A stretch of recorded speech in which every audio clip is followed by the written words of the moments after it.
Well, guys, we're back. We're better than ever, and we're here to talk some Royals.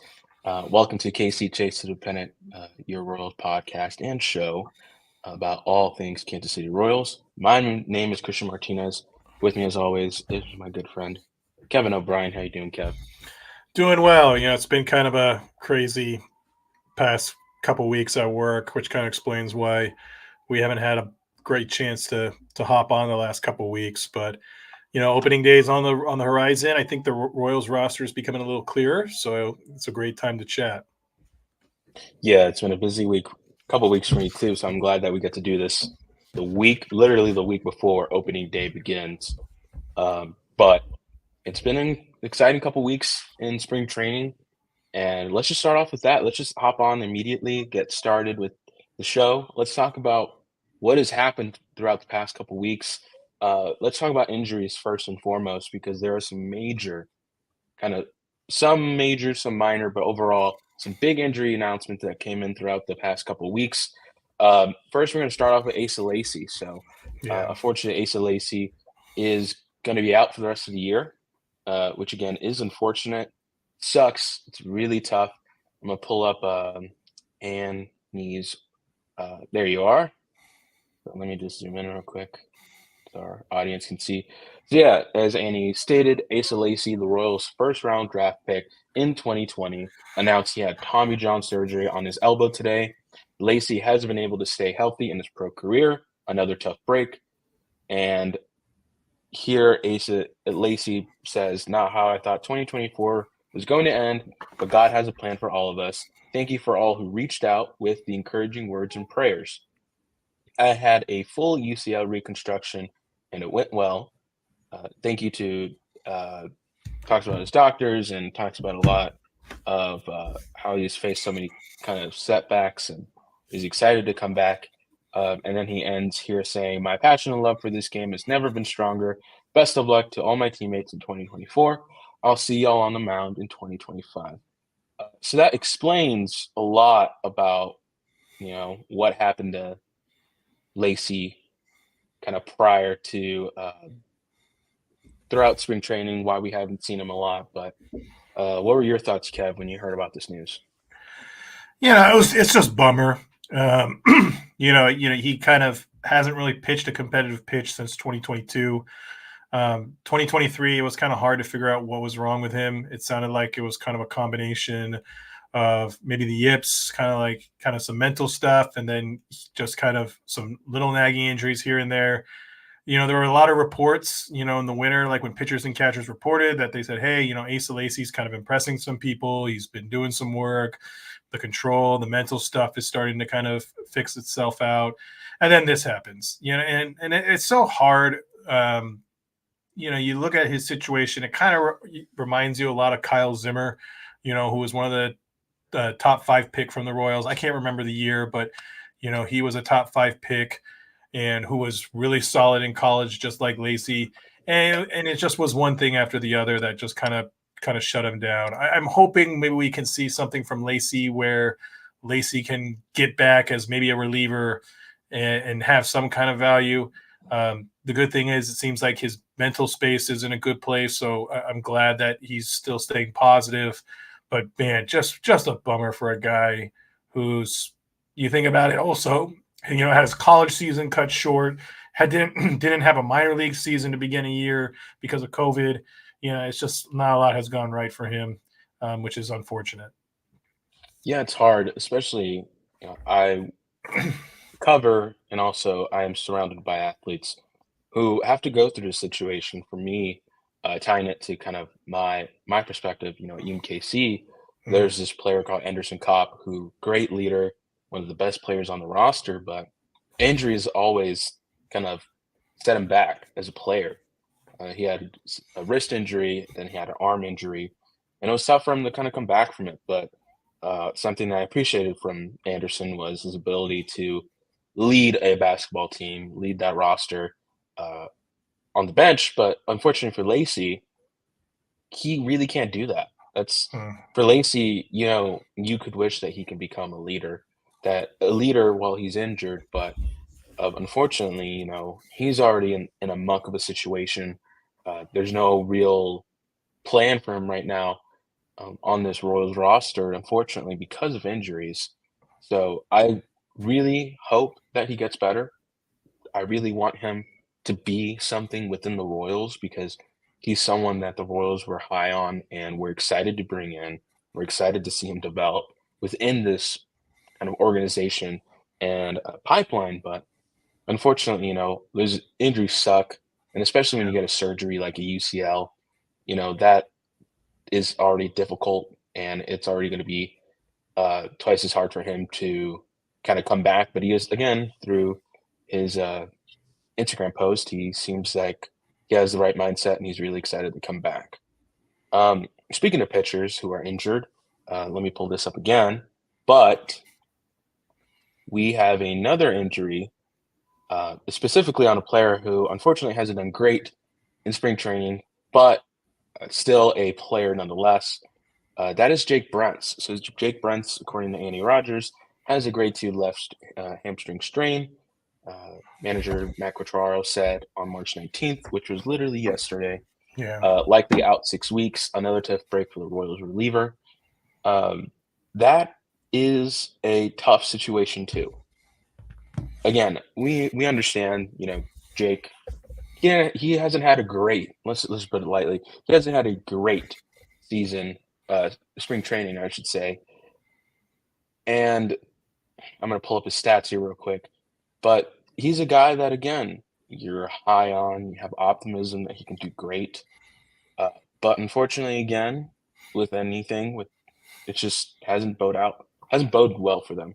Just looking at Brentz's kind of spring training stats, he has 1 loss, no wins, an 18.69 ERA. Brutal. 7 games. In 7 games, had pitched 4.1 innings, allowed 10 runs, 6 hits, 11 walks, 8 strikeouts, 1 home run, and 1 hit pitcher with a 3.92 whip, and then allowing a .300 average. Again, those are not great. No. Those are numbers that are not going to be phenomenal. But still, that's a guy who you're high on because you know what he can become. And now that you see him injured, having a tough issue and now out for a majority of the start of the season, you wonder where the Royals will go in terms of who's going to replace him on the opening day roster, or was he even an opening day roster pick? Yeah, no, that's. I mean, if you looked at that stats again, and we don't have to bring it up, but Cole Ragans and Seth Lugo had 7 walks and 27 innings pitch. I mean, not Cole Ragans and Alex Marsh. I mean, had 7 walks and 27 innings pitched. And you saw that Brent's had 11 walks and 4.1 innings pitched. That kind of just shows you. Marsh and Ragans, they had 7 walks and 27.1 innings pitched, and you could see that Brent's was 4 more walks in only 4 innings. So but you're right. I think with Brent's, like, he wasn't going to make the opening day roster with those kind of numbers. It was probably like he was going to go to AAA to work on getting some polish after missing all of last year. But it's a bummer. I mean, it's much like Lacey. It's just like he hasn't been able to stay healthy the last couple years. It is interesting, though, because with the announcement of that, it is very likely that Jake Brentz probably will go to the 60-day IL at some point, which frees up a roster spot without having to designate for assignment. So in some cases, I guess maybe Brentz extends his roster life a little bit. But now I think it's probably in play, and we'll probably talk about this for opening day predictions. I think a non-roster invite pitcher might be in play here because now the slot opens. One of those guys who aren't on the roster now, he might make a spot, and I have my prediction who that could be. But I think that's when they said 6 weeks. That's automatic 60-day IL like that. So that's going to be really interesting to see how Quattraro and Piccolo utilize that spot.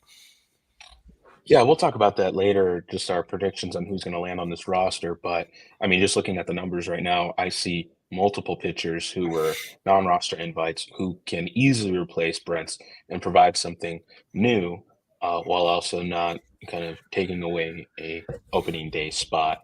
But yeah, tough break for Brents. We hope he gets better. Again, that kind of stuff is not great, especially when you're a pitcher. But we hope to see him get better, and we hope to Absolutely. see him, see him get better and just improve health wise and improve uh, on the mound. One last notable injury that I have here that will also impact opening day a ton is Michael Massey lower back tightness. So again, here Andy provides a great tweet for us saying that Michael Massey was scratched from tonight's lineup with lower back tightness. Royals are being cautious by having him not play tonight, and manager Matt Quatraro says trainers are evaluating Massey now. I think there was an update. I had to scroll up and see where that is. If we have it, sorry, I have it all the way zoomed in for so people can see this. Here you go. 2 hours ago, Andy says that Massey remains day to day. Manager Matt Quatraro said no baseball activity, but getting treatment, doing conditioning today. All the scans he underwent yesterday came back fine. So it's just a matter of loosening up over the next few days. I'm going to give my take after yours, but what are your initial thoughts, Kev, on Massey's injury? It was interesting. The timing was really interesting. Obviously, lower back tightness. It's not the same thing, but this just kind of made me think of maybe Drew Waters a little bit last year, where kind of Drew Waters went through an oblique thing.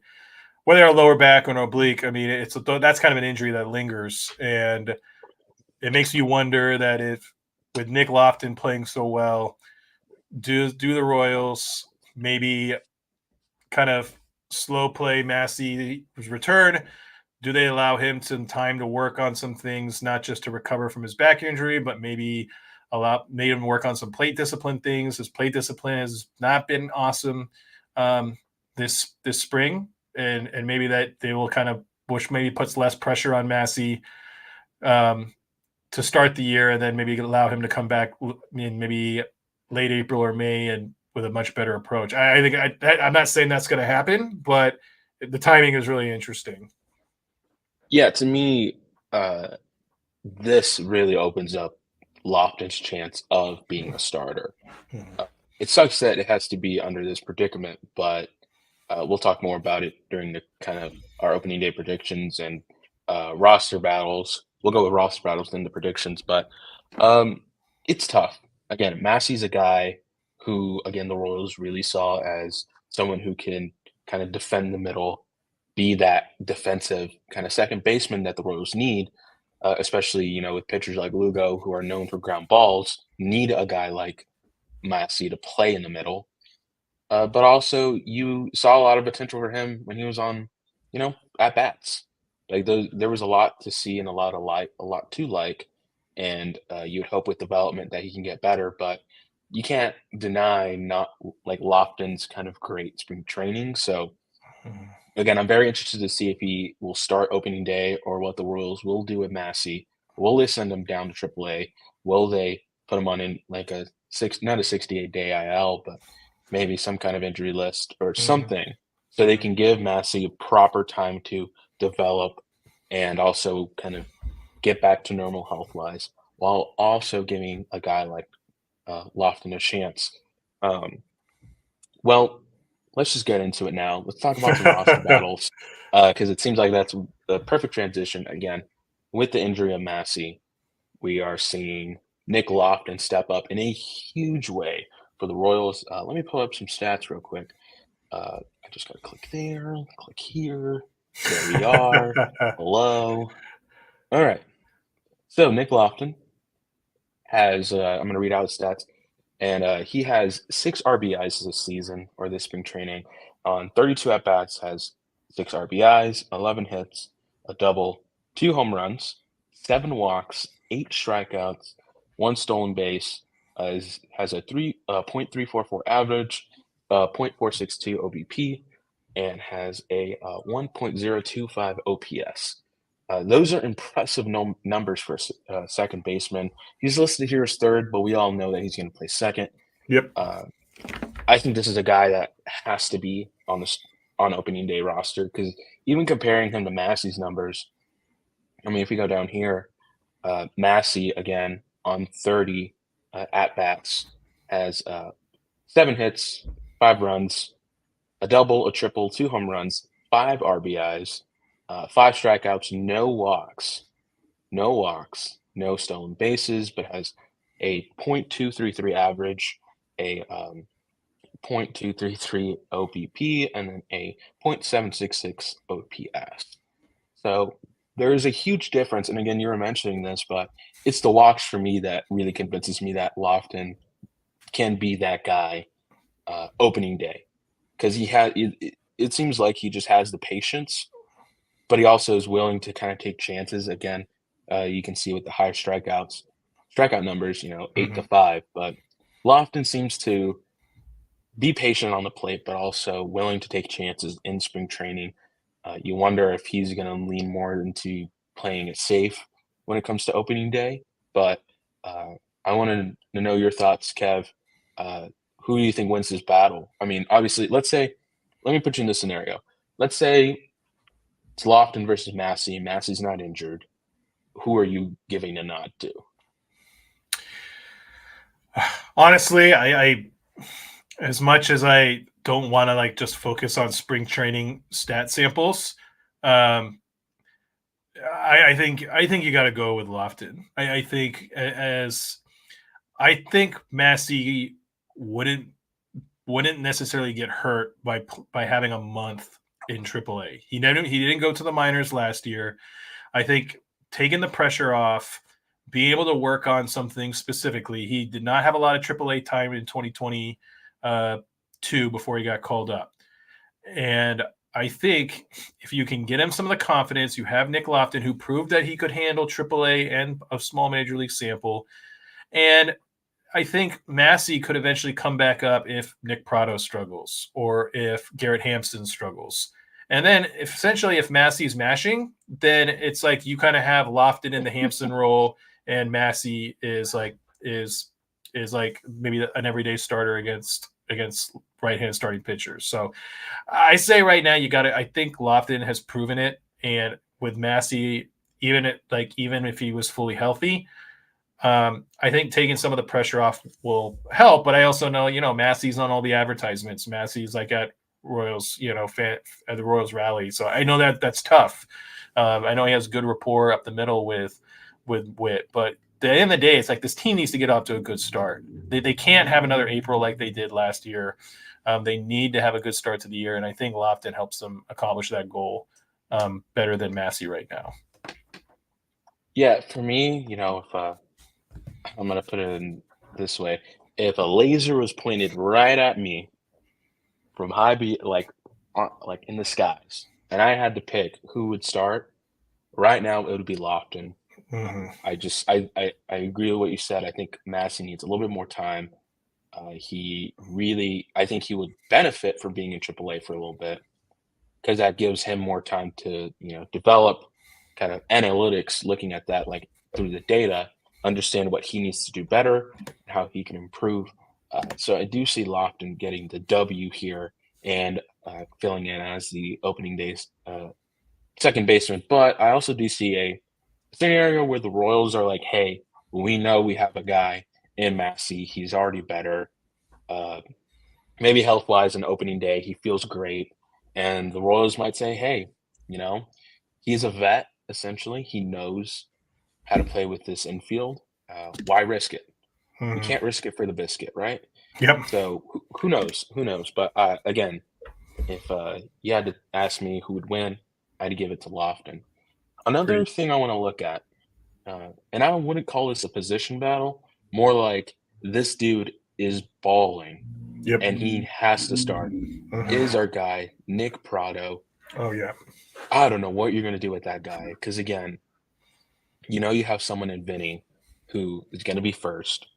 The DH, I would say more Prado fits in the DH position battle situation. So let's look at our boy Prado's stats because they're very impressive for spring training. In 34 games, has 10 RBIs, 14 hits, a double, a triple, 3 home runs, 2 walks, 7 strikeouts, a stolen base, and also has a .412 average, a .474 OBP, and then a 1.239 OPS. This guy has proven himself time after time, and I'm gonna give my thoughts now. Swing it back to you, but I think he has to be DH. I think you can't let a guy like him just get cold via sitting on the bench. I think he's again. I'm trying to look for what is it? Velasquez. Yeah, Yeah, Nelly's numbers because looking at Nelly right here, not good. whew, it's not pretty. It's not pretty. So in 32 games, or in not 32 games, Jesus, in 12 games, 32 at bats, he has 1 RBI, 5 hits, 2 just a double, no home runs, which to me is shocking. Shocking. 4 walks, 9 strikeouts, and has a .156 average. He was in a I don't know if he was in the freezer or I don't know if he went to Superman's lair, but he is really cold. He is not. He's just in a cold streak. He can't really get himself out of that kind of just situation, uh, out of that cold spell. And he hasn't been great this spring. Let's just put it out there. But again, I know it's spring training. I know a lot of people will kind of set that aside and say, "Hey, it's just spring training. Who cares?" But this is telling for me because again, Nelly, this was a guy who we thought would be 30 plus home runs, wouldn't have uh, a great average, but still, provides that scoring ability with his power. He hasn't really shown that as of recently. And again, who knows? Maybe he's going through something or he just isn't feeling it on the plate. But still, it is very scary to see him, not playing well. In comparison, though, with Prado, I think he is fighting for a roster spot because, again, we talked about how he can be traded, how he can be a guy that the Royals can package for a starting pitcher. But he has proven himself this season or the spring training that he is a guy who can be important to a team like the Royals because having a guy like him batting .412, 3 home runs, 10 RBIs, he's a scoring machine. And you need that for an offense that essentially had a hard time scoring last year. I mean, they were essentially the Iowa Hawkeyes of baseball at one point because they couldn't score to save their lives. No offense to my Hawkeye fans, but again, it wasn't great. It wasn't great. But Kev, I want to hear your thoughts. What do you think of Nick Prado versus every other person who could potentially be a DH for the Royals? Yeah, I think you hit the nail on the head. I wrote this about this in my last post, which was about 6 days ago in the Royals Reporter.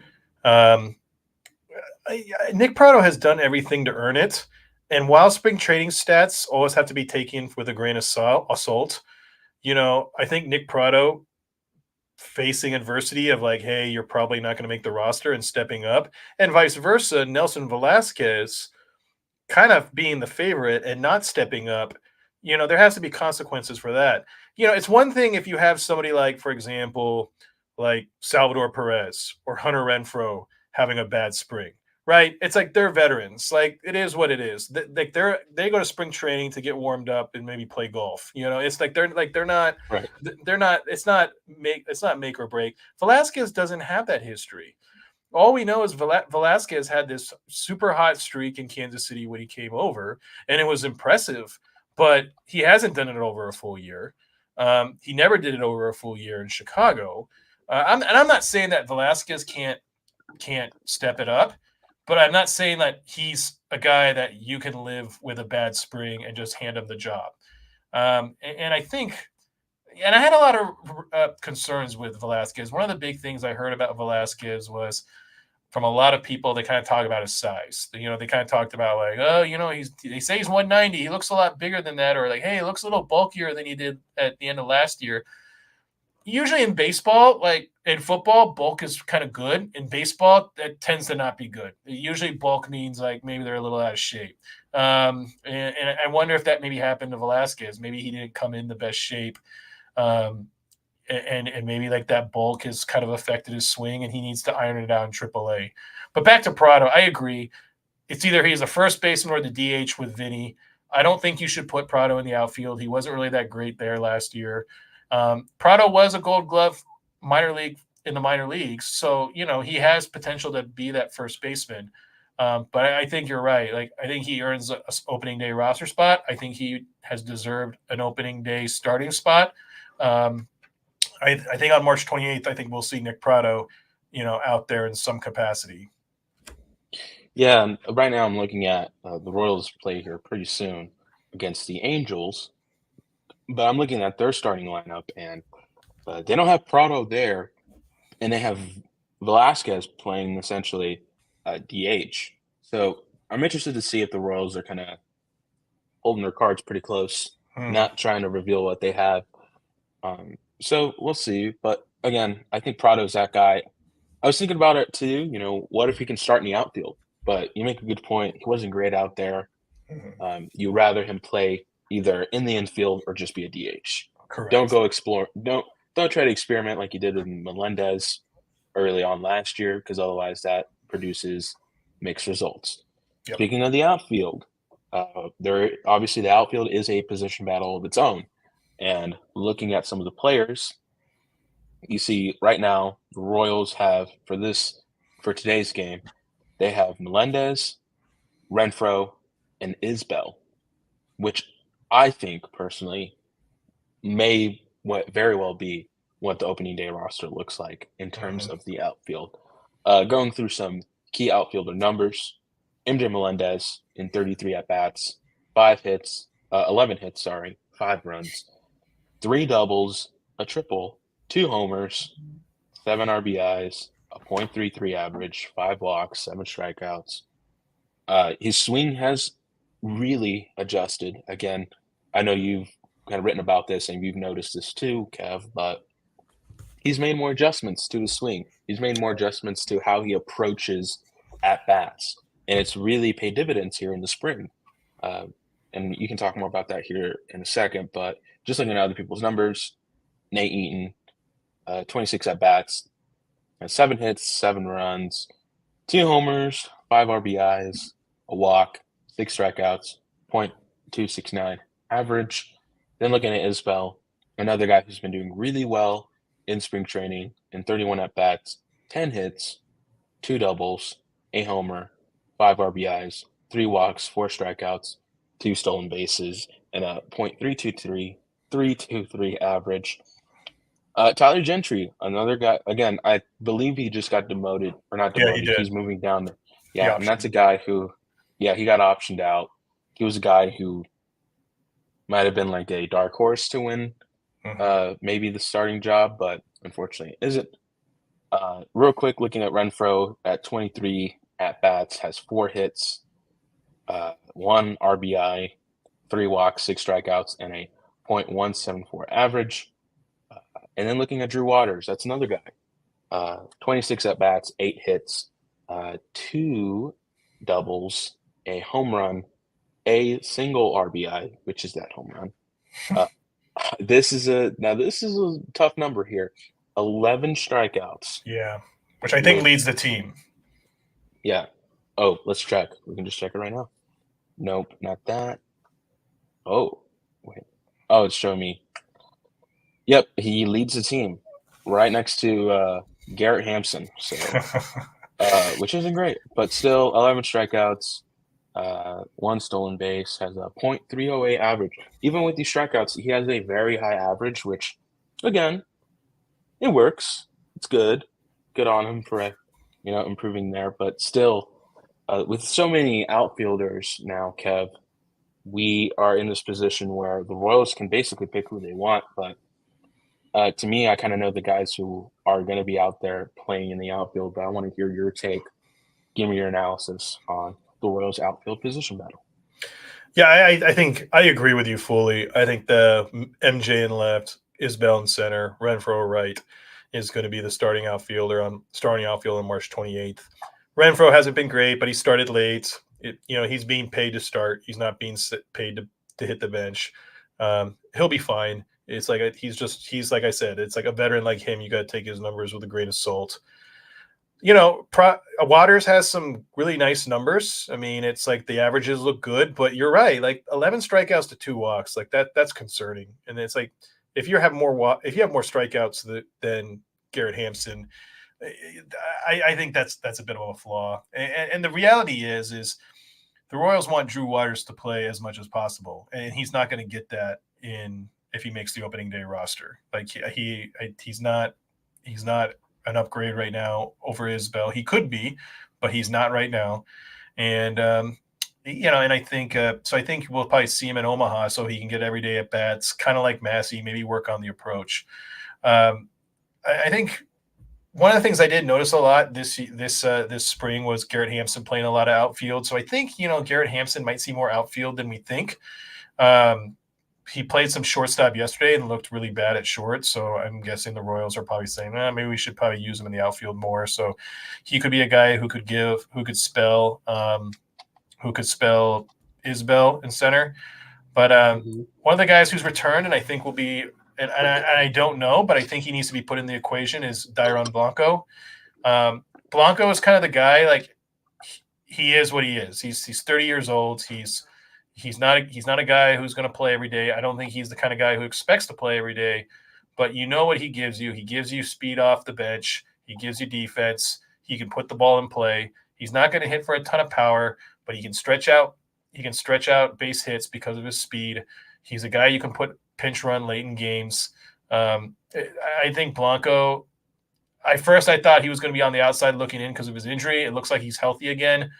And I think with Massey's kind of situation a little iffy, I think Blanco probably stays on the spot with maybe Massey especially if Massey is option. So I think Blanco is also in the equation for that opening day roster, but I can't say with 100% certainty. I kid you not, I swear. Not Benny Blanco. I thought Blanco was way younger than 30. I don't know why. He just seems like a young guy to me, but yeah, he's a guy I think needs to be on the bench, come out every once in a while to kind of run the bases, play a little bit of outfield. But yeah, it's going to be interesting to see who the Royals pick. Again, it can be anyone. Well, we already kind of know who it's going to be, but again, right. It can be anyone who wins that position. Last and not least, let's look at the pitchers. That's another one. Oh, yeah. And let's look at the number 5 spot. Our boy, Jordan Lyles, was doing so great. He was doing amazing. You remember when we talked about how he was going to be like the second coming of some of the best pitchers. But unfortunately, he had a game. Let's put it like that. He had one of the games of our times recently where he allowed, I believe it was back-to-back home runs. Yep. It was not great. It was kind of like watching. Yeah, I'm gonna kind of go on a little side note here. But you ever watch that Bugs Bunny cartoon where he plays baseball? Oh yeah, yeah. I was gonna say one. The strikeouts for Drew reminds me of when Bugs is pitching and the guy like strikes out like 15 times. I'm hoping that Drew doesn't become that kind of player where he either gets a great hit or he strikes out. And Jordan Lyles, meanwhile, he's that pitcher who, they're doing the Conga line. And they're just saying, yeah, they reminded me of that back-to-back-to-back. Not great. So looking at his numbers, what can I say? I mean, he allowed 4 home runs. Gosh, I wish I could just pull up his like ERA. Let me move this by ERA. Nope. Of course, MLB would do that. Game started. Let's do that. There we go. Okay, that's better. So, 2 games started. Has pitched 5 innings, allowed 8 hits, 5 runs, all 5 runs earned, 4 home runs, 1 walk, and 4 strikeouts. That to me, I mean, even prior, think about it, Kev, prior to whatever that game was, we all thought that Jordan Lyles might be the number 5. because he had command, he had control on the mound. He looked to improve. But unfortunately, again, Jordan Lyles had one of the games of our time and had a rough outing. So I think my question for you, Kev, is who is the number 5? Is it going to be, oh, like down here, that's our guy, Alec Marsh? Could it be? Yeah, I don't know. Angel Zerpa? Could it be Zerpa? I don't know. But Daniel Lynch? Could it be Daniel Lynch? Who will be the number 5 for the Royals? This is tough. And I kind of didn't realize how close Lynch and Marsh were in terms of the ERA. And I mean, their stats are very similar. I mean, if you just look at them, the innings are similar, the hits allowed are similar, the walks are similar. Um, I think the upside is more there with Marsh because while the stats are similar, the one number that we are hearing is velocity, and we're hearing Marsh is pumping premium velocity. We're hearing 96, 97, 98 with Marsh, and with Lynch, we're hearing 90, 91, 92.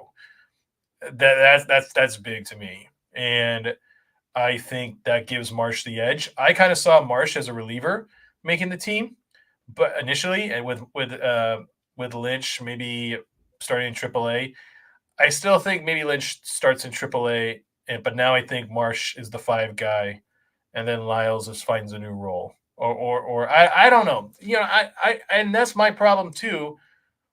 I don't want Lyles as a reliever. Like if we're gonna have a reliever, I'd rather have somebody else who can be a reliever. We don't know if Jordan Lyles can be a reliever, and so like if Jordan Lyles can't get the 5 spot, either trade him or cut him. Just pull off the band-aid and move on. Like this isn't good for anybody. It's not like Jordan Lyles is going to come by and suddenly give you better production that you would get from Marsh or Lynch. Let's just end it. It's a sunk cost. Like at this point, let's just move on. Like we did with like the Royals did with Hunter Dozier. It's like the writing's on the wall. Let's just end it before like it gets worse. Because I hate to see Lyles continue to be a whipping boy in Kansas City, and you know that if the Royals start off cold at any kind of way, Lyles is going to get the blame. So like let's just bring in somebody else. Yeah, unless Lyles somehow finds the fountain of youth while also injecting Superman's DNA and somehow, switches brains with a legendary pitcher like, I don't know, Babe Ruth. I don't think he's going to make the team. To me, this is going to be my hot take of tonight, but I don't think he makes the team. Because you look at Marsh's numbers, man. Like that screams of this is a guy who can play the 5 spot. I mean, just looking at his numbers. Again, 1 loss, but look at his ERA. 1.93. Played 5 games, started 1, 14 innings pitched. That's a lot more. I mean, just looking at it, that's a lot more than some of the starters themselves. Lugo, Ragans, Waka, Singer, even Daniel Lynch. That's a lot of innings for a guy like Marsh. And just looking at his numbers, he's allowed 2 home runs, 3 earned runs, 4 walks, but 17 strikeouts. Yeah. 17, Kev. That's insane. And he's allowing a 163 average, which is better than any of the starters. Better than Singer, better than Lugo. Again, I don't see a scenario where the Royals look at that and say, he can't be our 5. Right. If he's not the 5, then he better be a premium bullpen guy. Like he needs to be one of the first people to come out and play the middle innings pretty well. Right. Yeah, I mean essentially you would need him to be like a bulk guy, right? But it's like is Lyles the guy to be the starter to help him be a bulk guy? Like you usually for an opener, you kind of get a guy who can throw heat. Lyles doesn't throw heat. He throws meat, okay? That gets hit. Yeah. So it's exactly. I totally agree with you. Yeah, and again, Lyles, even the only way I think the Royals can even, come back from or even try to get something out of Lyles is you got to make him a ground ball guy. Like, just accept the fact he's not going to get you strikeouts. he's not gonna do anything great for you at this point in terms of command, or at least in terms of trying to get strikeouts, understanding the zones and whatnot. But make him a ground ball guy. Make him rely on the infield at this point. But again, I think it's too late. I mean, Yeah. he like you paid him this kind of money to be a 5 or to be a 4, but he can't really be that at this point. So you might as well just call it quits. Just get it over with. Another, but let's move on from Lyles. I don't want this to be a depressing show. Daniel Lynch, that's another guy who could, in theory, be the 5 guy. Just looking at his numbers, has 1 win, 2.77 ERA, has started in 3 games, has pitched 13 innings, has 9 hits allowed, 4 runs allowed, all earned runs, 1 home run, 5 walks, 9 strikeouts, and is allowing a .196 average. I think I think it's going to come down to those 2 guys to I me. agree. I think because I know Zerpa has some starts. He's not injured, right? No, he's healthy. He's healthy. Okay. Because that's another guy who the Royals could look at. Because again, has 2 starts under his belt. He's another guy who could play the 5 or better. We'll see. But in terms of Zerpa, has no wins, no losses, but has a 7.27 ERA. Started in 2 games. Has only played 8.2 innings though, which to me is a little bit concerning. Has allowed 12 hits, 7 earned runs, 3 home runs, 7 strikeouts, 2 walks. I think at this point Zerpa's like the third in terms of my top 3 guys to be the number 5. I think he's 3. Um, you got some starts from him.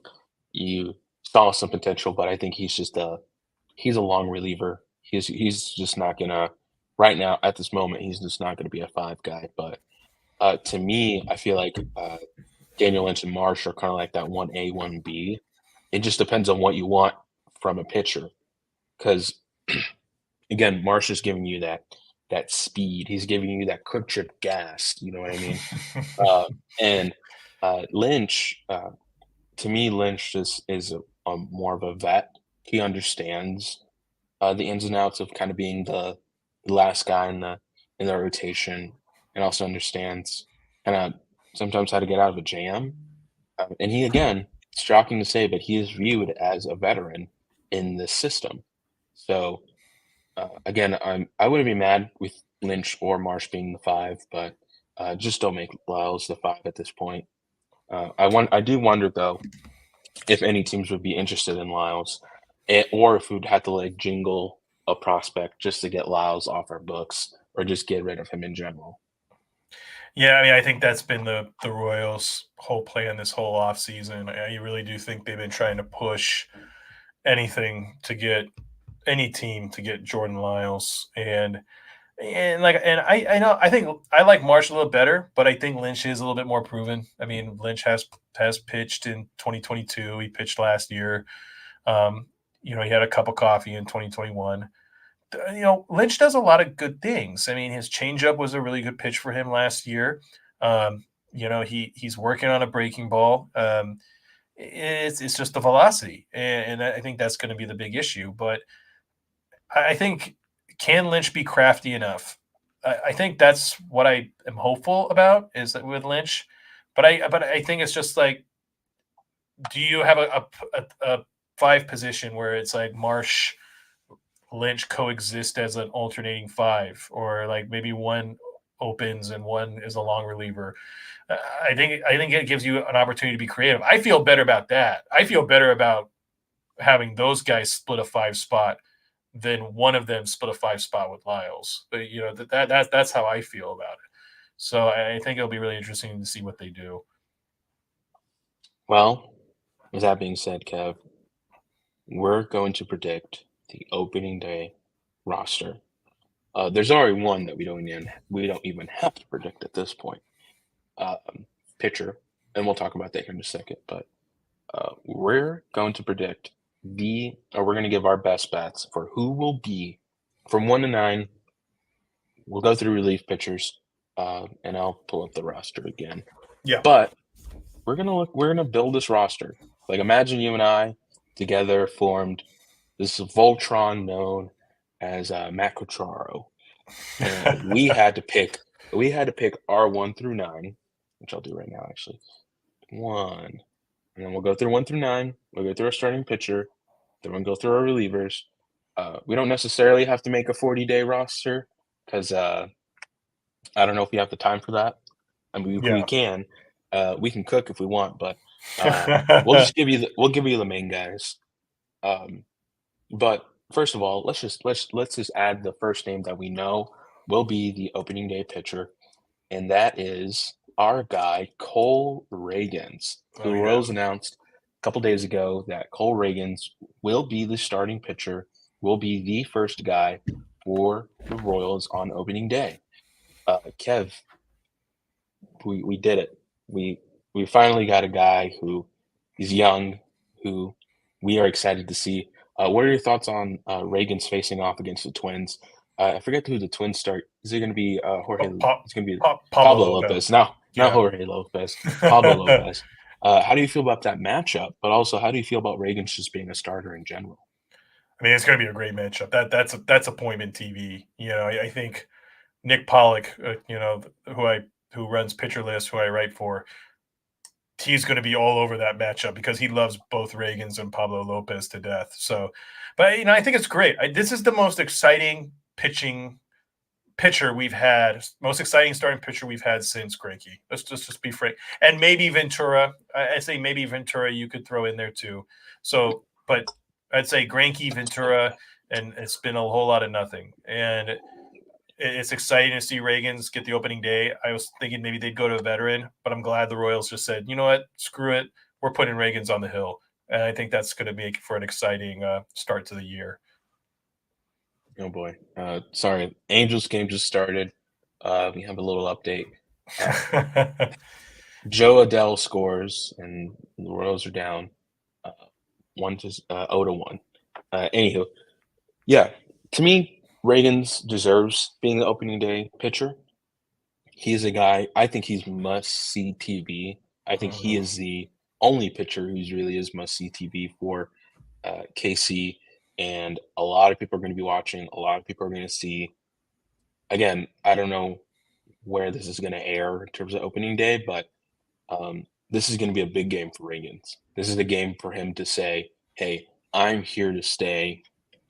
I ain't going anywhere, and I am him. Essentially, I am him. I am Himothy. I am from the Himalayas. The Himulation, essentially.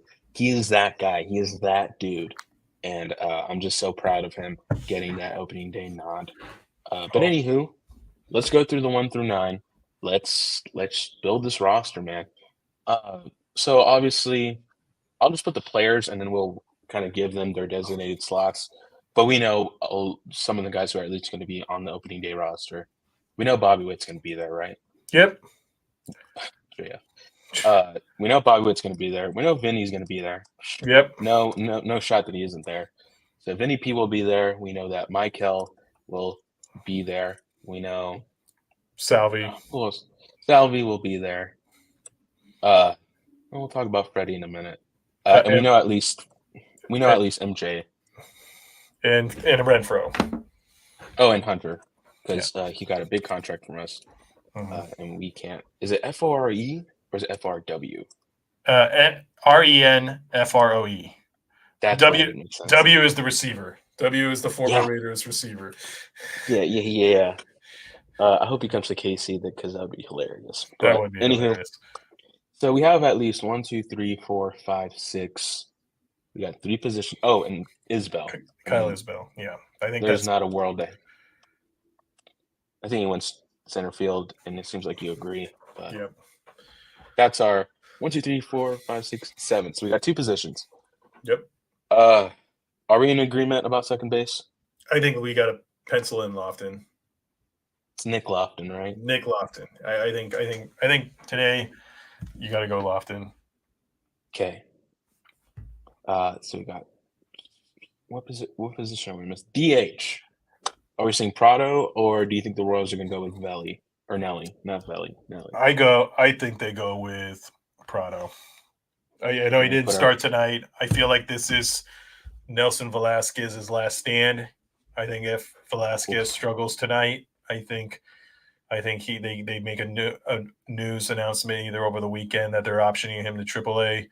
If he does do well, maybe he earns himself another game or two. But I think Prado is in the lead right now. oh boy. Sorry, I'm looking at the game. Yeah, 3-0 Oh, Singer. Oh, not a good Singer start. wolf. Yeah. Yeah, the singer's not singing. He is, Yes, he is in not. fact, he is not singing. Okay, so we have our 9. Now let's put this in order. Who do you think is going to be the first batter that uh, will have this first at bat here in opening day? Oh, I think Michael. Michael? Okay. Yeah. So you think it'll be Michael, and then maybe would you And then put yeah, Bobby in the 2 hole? I go with Bobby in the 2 hole. That's where he kind of found success last year. So I think Bobby gets the nod at 2. Okay, so yeah, and then you have 3, which again, who knows? Who would you put at the 3? Would it be a guy like Renfro? Would it be a guy like Salvi, MJ? I think this is my opinion, and I don't know if it'll happen. I think you probably put Vinny. He's your best overall hitter, and I mean not best like he can get on base like with your walks. And I think MJ Cleanup? could sneak into the cleanup spot. I know Salvi is the favorite for that, but I like MJ in the 4 spot because I feel like MJ has better speed, and I feel like if you have Salvi, Vinny back to back, you're kind of having guys who are station to station runners. While with MJ, you have a guy who can stretch out at bats, and MJ has power too, and so. I think MJ can have the same amount of power production that Salvi can. So I go with MJ 4, then I go Salvi 5. Salvi 5. Mm-hmm. Now this is where things get a little tough because again, Yeah. we have to figure out who s- who the next 4 are going to be. In my opinion, I think you put Ren. I just have to say I think Renfro is the weakest batter in this lineup. Hmm. Like this is just me. This is just my opinion, but I think Hunter is the weakest. So I don't know if you put him around like the 8 spot or you put him in kind of earlier with Salvi. So then you can have a chance for like guys like Isbell, Lofton, and Prado to create some kind of production in the back end of this starting 9. Yeah, I kind of agree. I think Renfro's production is not going to be great, but I kind of like what you said. I like the idea of having the young guys at the bottom, kind of take some pressure off, and then kind of Renfro's kind of like in the middle, right? Like it's it's kind of is what it is. If Renfro's not going to kill you on an inning, um, so and then I go with you know, is this is my thought. I go 7, I go Lofton, then Prado, and then Isbell. I like Isbell at the bottom of the lineup because he can be in effectively like a nice second leadoff hitter from the 9 spot. He's got good speed. He's a great base runner according to the metrics. So yeah, I'm looking at this lineup. The only difference I could see is maybe an MJ Salvi switch, but I think this should be the opening day lineup. Let me put bench. Yeah, I agree. Because again, I think you look at the top half of it, very, very talented. I Mm-hmm. mean, Michael to Bobby to Vinny. And the thing with putting Michael at the 1-2 is when you look at the back end, those are guys who can get on base. And Correct. then Michael essentially is like a cleanup guy or a guy who can bring them home. Uh, World War II style? World War II style. Sorry, I had to like dig in deep to my history side of my brain. But Michael makes sense for the 1. He has untapped potential when it comes to power, and he can take advantage of that with having guys like Lofton, Prado, and Isbell on base. Having Bobby Witt at 2 makes sense as a cultural standpoint because you want Bobby to at least be in the top 3 because he Yeah. is a top guy. Vinny makes sense there too. MJ being the cleanup is screams to me great potential. And then having Salvi in the middle makes a lot of sense too, because he's a big name guy, but also someone who has shown to be productive and can kind of get things going for the Royals. Mm-hmm. But yeah, I love this 9. Let's talk about the bench. I don't know. Again, I'm very kind of amateurish when it comes to kind of how baseball works in terms of bench players. But how many can you usually have? So Is with it 3, 4? position players, usually you have 4. So Okay. you need at least 4 position players. So if you're looking at that, I think we know Freddie Fermin is going to be the backup catcher. He's healthy. Austin Nola hasn't done that great in spring training, so Yeah. I go Freddie Fermin off the bench. Second one I think is Adam Frazier. We know Adam Frazier is going to be the second baseman / outfielder. Garrett Hampson Hampson. too, right? Yeah, I mean, as much as Hampson hasn't impressed, but he doesn't have any minor league options, so I think they're just going to have to play him. I think it's either I think he has a month, and I think if he doesn't do well in a month, I think He's out here. He's out of here. And then I think the fourth one, I go Dyron Blanco. Is it like that? IRO. Yeah, IRO. Like that? Yep. Blanco. Yeah. Keep going, sorry. Yeah, and so I think that's the thing. I think Michael Massey, I think they milk his injury. I think they really move it slow, and then they kind of say, "Hey, like we want you to rehab, but we'll actually like, hey, we want you to work on your approach too." I think Hampson's got a month. I think if Hampson stinks like he did in spring training, I think Hampson's gone by May, and then I think Massey is up. Drew Waters could be kind of the same thing. I think Drew Waters could be there if Dyron Blanco stinks, in a month. So I think Dyron Blanco, Drew Waters are kind of like attached, while I think Garrett Hampson and Michael Massey are attached. All right. So I think we have our bench and we have our opening day starting pitcher. Now let's look at pitchers in general. Let's look at the 5. So we're going to do starting 5, starting pitchers. I should just put that in a sec. Yeah. Okay, number 1, we know it's Cole. Cole. So Ragans is the one guy. But let's go through 2 to 5.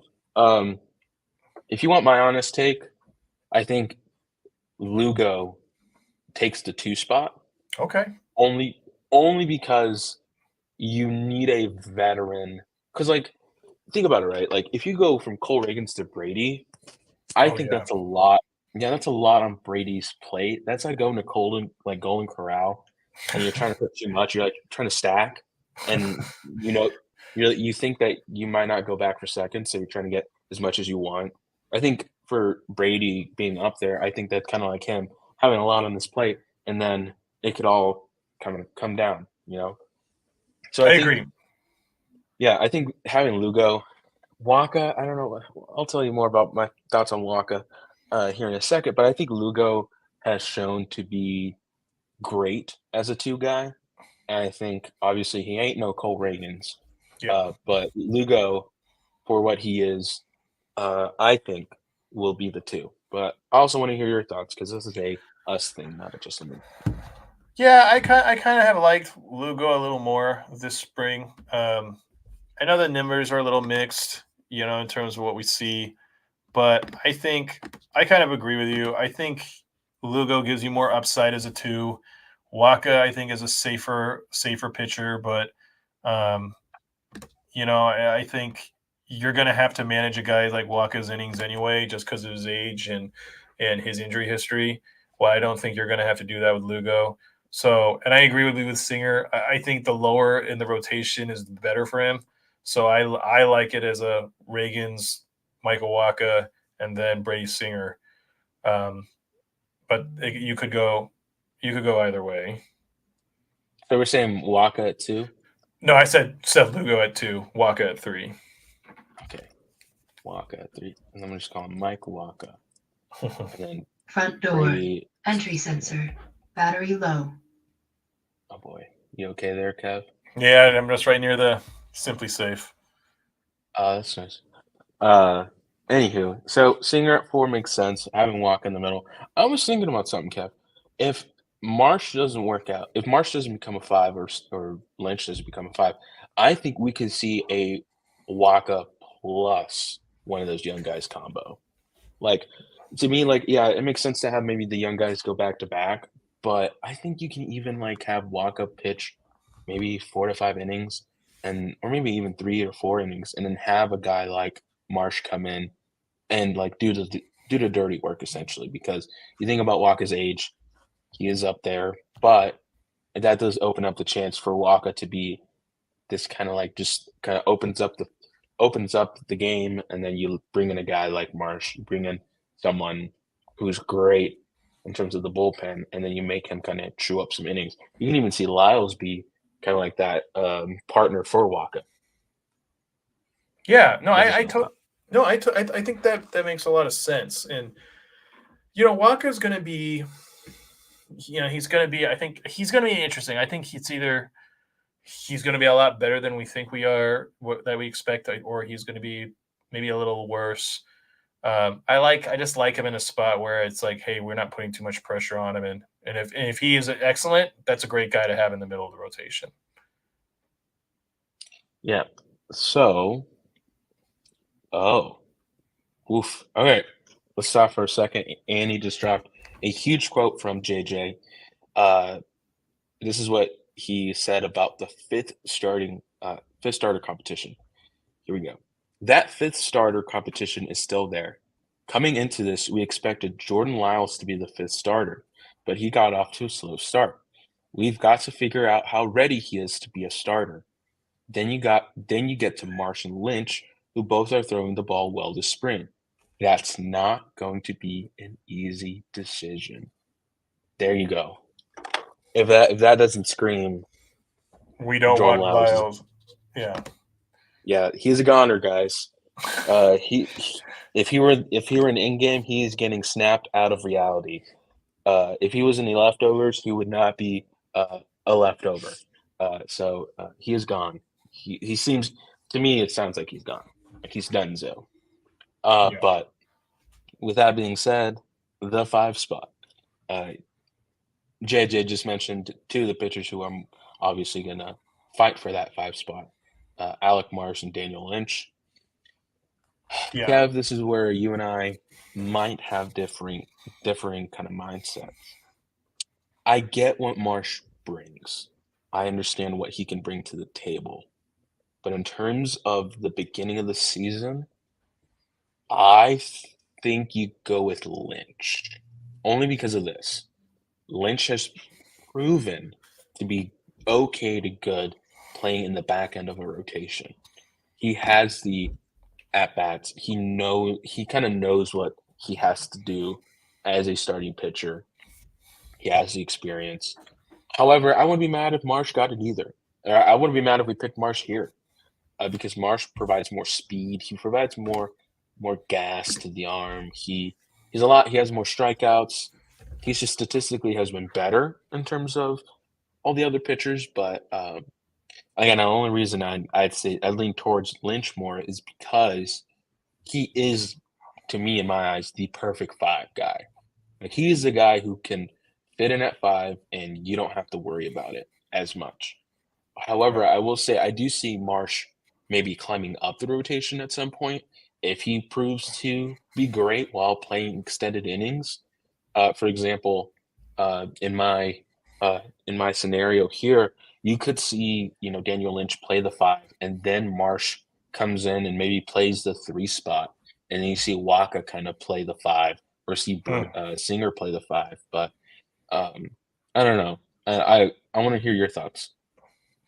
No, I agree with you. I think right now, remember, it's opening day. Just because a rotation spot is set on opening day does not necessarily mean that's going to be the case in September or August or even June. I don't think Lynch has done anything terrible to lose it. Obviously, Marsh has been good, but Marsh doesn't have the track record that Lynch has at the major league level. So I think you got to give Lynch the benefit of the doubt. But I do think I think Marsh is on this roster regardless. I don't think we see Marsh in AAA. I think it's either he's the number 5 starter or he's a long reliever and who can step in. So I think I think going with Daniel Lynch for the 5 spot is wise. All right. Well, we have the starting 5 settled. Sorry, I'm like fighting a burp. Sorry. I've been fighting it because I tried to drink water so I can like Keep it get going, it down, but it's too late. Anywho, bullpen. Let's go through bullpen real quick. Obviously, Alec Marsh has to be there. Yeah. And I'm not gonna list like who we think middle reliever, long reliever, SU is gonna be. Oh, we won't mention closer, but I think Alex Marks makes it. I have a hard time picking between Walter Pennington, Sam Long, and I think I'm missing. Is there one more guy I'm missing? Who's been great? Who's been a non-roster invite, Kev? Luis Sessa was doing okay, but then he kind of blew up. So I think it really becomes between Pennington and Long. And I'm going with Long here, and the reason I go with Long here on my pick, and you can agree or disagree, but Long doesn't have any minor league options. He's been really fantastic this spring.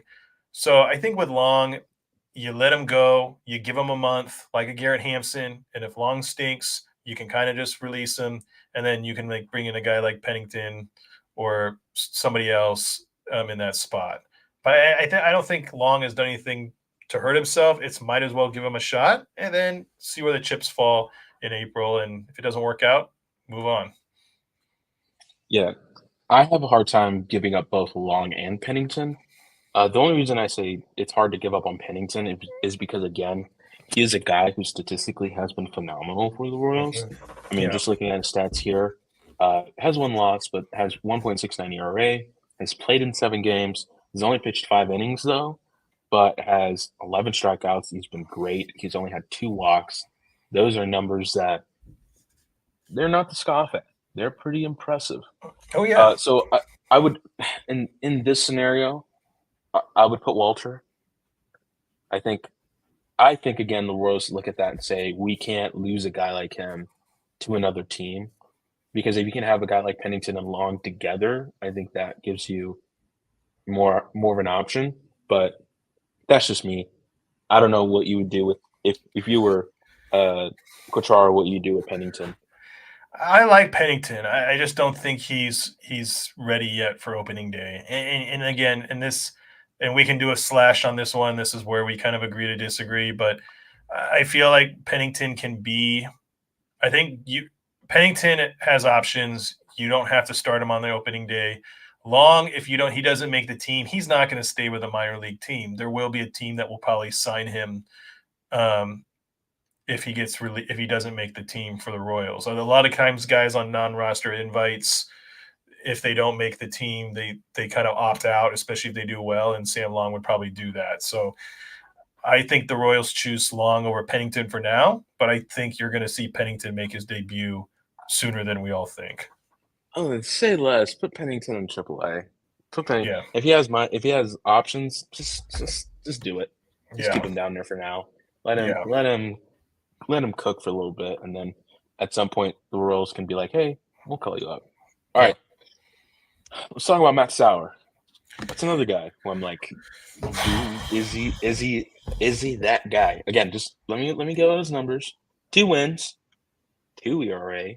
Has played 7 games, 9 innings pitched, allowed 10 hits. However, has 3 walks, 11 strikeouts, and has done really well. What do you suppose we do there, Kev? I'm torn with this because my gut is saying I want to go Sauer, and remember Sauer is a Rule 5 pick, so if he does not make the opening day roster, he goes back to his original team, which would be the New York Yankees. But everything I hear from like all the experts is like, well, and I don't know if this is just the Royals throwing up a cloud of smoke. Maybe they want to see if they can like generate some trade interest from Matt Sauer. But I've heard from like Josh Vernier, even like Annie Rogers, like in her latest post, kind of hinted like, well, he's not really guaranteed to make the team. And everybody's saying like, if the Royals are trying to win now, does Matt Sauer help? I think Matt Sauer's been good. I think Matt Sauer deserves the same shot as Sam Long. Give him a month. If he stinks, then you can like let him go back to the Yankees, and that is what it is. But he has done nothing this spring to not earn a spot. Like you said, 2 ERA, the strikeout to walk numbers are good. He's given up a lot of hits, but this is Arizona. Like it is what it is. That Arizona and Kaufman are a lot different park factors. I put him in here. I'd be really surprised that the Royals would waste a Rule 5 pick on a guy who did well in spring training, especially since I don't know who else takes his spot. All right, let's go through some other pitchers real quick. Who else do you think? Give me a couple other pitchers, key pitchers you think are going to make this bullpen. We know the veterans, right? We know Will Smith. We know Nick Anderson. We know Chris Stratton. And we know James MacArthur. Okay, so how many does 8? 8. And then so yeah, 1, 2. And then we have John Schreiber, who they traded. So I think that's 8, right? Yeah, because one of them is a closer, right? Yeah, which would be Will Smith, I think, to start off, but maybe James MacArthur. I could see a dual closer.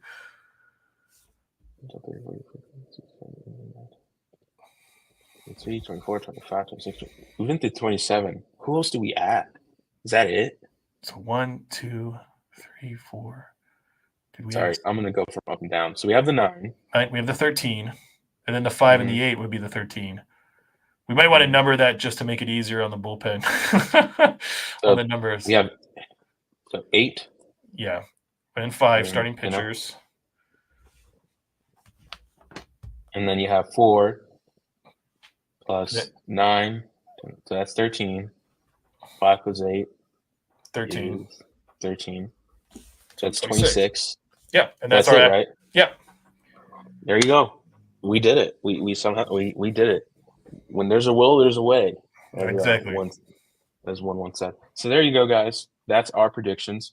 If we get it right, just let us know. But again, just looking through it real quick, we have opening day starting pitcher is going to be Cole Ragans, which is already a fact. It's already known.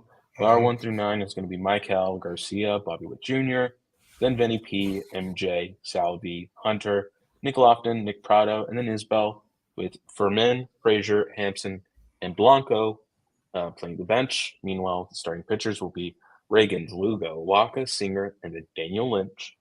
But in the bullpen, we'll have Alex Marsh, Sam Long, Matt Sauer, Will Smith as the closer, Nick Anderson, Chris Stratton, James MacArthur, and John Schreiber. We did it, Kev. We freaking fracking did it. We got through it. Thank goodness. Heck yeah. Heck yeah. So, with that being said, guys, let's finish off the show real quick, Kev.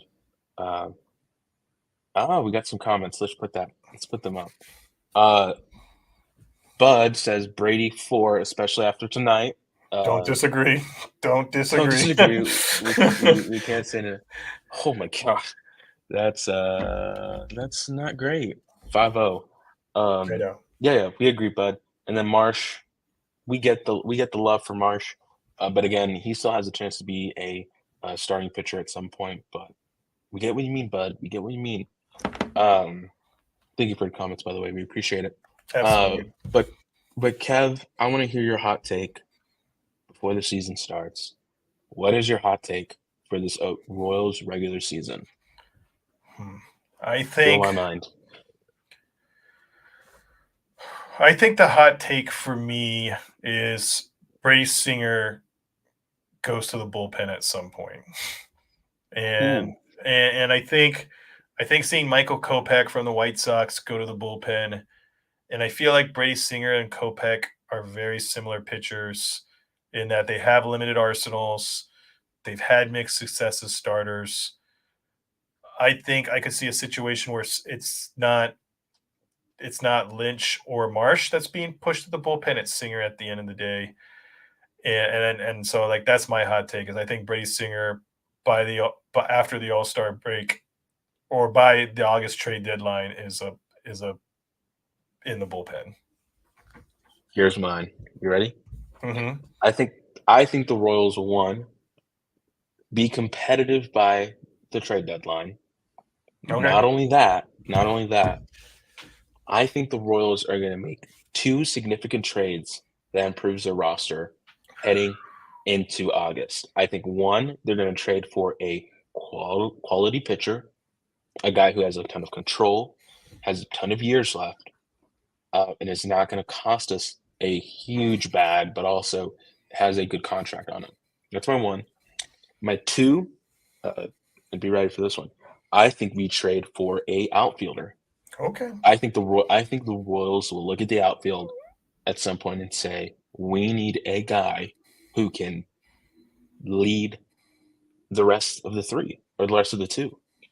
And I think the Royals will make a trade for someone. Who knows? Maybe it's Mike Trout. Now that's just lucid dreaming at this point, but it's going to be a guy who is a leader, who has been proven as a center fielder, and we're going to trade for one who again has 10 of years left or has a contract that may be a little bit too rich, but the Royals can eat. And I think the Royals are going to make some moves that are going to signal a AL Central win. I think we will get to the pennant, and I think that the Royals will make two big moves like they did years ago in 2014 and 2015 when they traded for what was his name? Bring in the names now. When they traded for Cueto and then Ben Zobrist. Because again, those are trades that needed to happen for the Royals to win the Central. Not only that, or at least make it far deep into the playoffs. And I think the Royals will do that. And again, in this case, I think it's going to be a starting pitcher, and I think it'll be a outfielder. I think those are good predictions. I'll throw one more bold prediction. I think after the August trade deadline, I think the Royals have a top 15 farm system. I think we see a lot of growth from the Royals prospects this year. I think a lot of the ones, like the really young ones, the Blake Mitchells, the Blake Walters, the Carson Rockeforts, I think we're going to see huge gains. Trevor Werner, who went yard in the spring breakout. I think we're going to see like some of those guys take a step up. And I think there could be some trades too during the year that are going to help boost the farm system. So I think the Royals will have a top 15 farm system by the August trade deadline. I got one more for you then. I just thought about this one. I think Gentry will be the starting right fielder by the time it's August. I think to me, Renfroe, he's like, I think at some point the Royals are going to look at Renfroe. Again, they're going to be competing, but the Royals are going to look at Renfroe and say, hey, we need to bring up Gentry. There's no point in avoiding it. There's no point in keeping him back there in AAA, letting him mash out there. I think the Royals will look at Gentry and bring him up and be the right fielder, and then we'll see MJ Melendez left field, a big name for center field, or at least a name that's has some kind of aura to him or has something around him in terms of playing and also name-wise. And then you'll have Tyler Gentry play right field. And I think the infield will stay the same. I think catcher will stay the same-ish. That may be another one too, Kev. That might be another one. We might see a new catcher. We might see Mitchell. I mean, I don't know. Again, I know Mitchell has a lot of time, but who knows? I mean, the Royals, we could see Mitchell play for the Royals at some point this season, depending on how things go. But again, these are hot takes. So to whoever's watching, don't take this like we're saying it's going to happen. We're just saying it could, or we're just giving takes that, might not really happen, but still there is a scenario where it could. Exactly. So I think there's a really good shot that we can see some real surprises this year. And I can see at least one of our 4 hot takes coming true. Yeah. And again, looking at AL Central, a lot of big trades have happened within the division that have made teams a little bit not great, some a little bit better, but I think this is a year. So obviously there's going to be these next 2 weeks will be enormous in the Royals news. Obviously we'll have opening day next week. My birthday's next week, by the way, 2 days before opening day. I think it's on the 28th. Opening day is 28th, and my birthday is on the 26th. Nice. So I'm excited. But we all know about the vote. That's going to be another thing that's going to happen, and obviously will be huge. So we'll cover that when it gets to that time. But we appreciate you guys watching. This is a long one, but obviously there was a lot to catch up on, but also a lot to break down. We appreciate you guys who are listening, watching, looking at our pretty faces. Make sure to follow us on social media. I'm Martinez C2424. Kev's is Royal Reporter Kev. Report Kev, and also read Kev's stuff. He's a writer for KC, not for Farm to Fountains now. Yep. Which is a really awesome. He has great work. He also has his own blog and his own stuff. So be sure to read his stuff too, and be sure to like, subscribe to our channel. We'll have more stuff coming out, and yeah, we're almost there, Kev. We're almost there. Tomorrow will be 1 week. Tomorrow will be 1 week. I know. A long week nonetheless, but we thank you guys for joining us here as the Royals look to face the pennant this season. We appreciate you guys watching, listening, and we will see you guys next time.